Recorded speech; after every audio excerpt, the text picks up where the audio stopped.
ചെറുകുന്ന് പഞ്ചായത്ത് മൈതാനത്തിന് സമീപമുള്ള റോഡരികിൽ വീണ്ടും വ്യാപകമായി മാലിന്യം തള്ളിയ നിലയിൽ. കഴിഞ്ഞ ദിവസം രാത്രിയിലാണ് അജ്ഞാതർ കേടായ മാമ്പഴങ്ങളും പ്ലാസ്റ്റിക് കവറുകളും ഉൾപ്പെടെയുള്ള മാലിന്യങ്ങൾ തള്ളിയത്. പ്രതിഷേധവുമായി നാട്ടുകാർ രംഗത്ത്.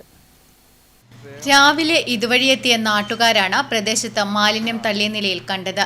മാലിന്യം കുന്നുകൂടി കിടക്കുന്നതിനാൽ പ്രദേശത്ത് ദുർഗന്ധം വ്യാപിക്കുന്നതായും വാഹനയാത്രികർക്കും കാൽനടയാത്രക്കാർക്കും ബുദ്ധിമുട്ട് നേരിടുന്നതായും നാട്ടുകാർ പറയുന്നു.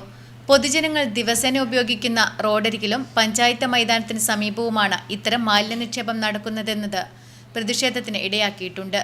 ഇതിനു മുൻപും ഇതേ സ്ഥലത്ത് പലതവണ മാലിന്യം തള്ളിയിട്ടുണ്ടെന്നും പരാതികൾ നൽകിയിട്ടും സ്ഥിരമായ പരിഹാരം ഉണ്ടായിട്ടില്ലെന്നും നാട്ടുകാർ ആരോപിക്കുന്നു. ഇവിടെ സ്കൂൾ കുട്ടികൾ വഴി പോകുന്നതും ഒരുപാട് ആൾ യാത്ര ചെയ്യുന്ന സ്ഥലം. ഇവിടെ രാത്രി കാലങ്ങളിൽ വണ്ടിയിൽ കൊണ്ടുവന്നിട്ട് മാലിന്യം തള്ളൽ ഇത് പലതവണ പഞ്ചായത്തിലെല്ലാം പരാതിപ്പെട്ടിട്ടുണ്ട്. മുന്നേ ഇതുപോലെ തന്നെ നികേഷൻ്റെ റിപ്പോർട്ട് ചെയ്തിട്ടുണ്ട്.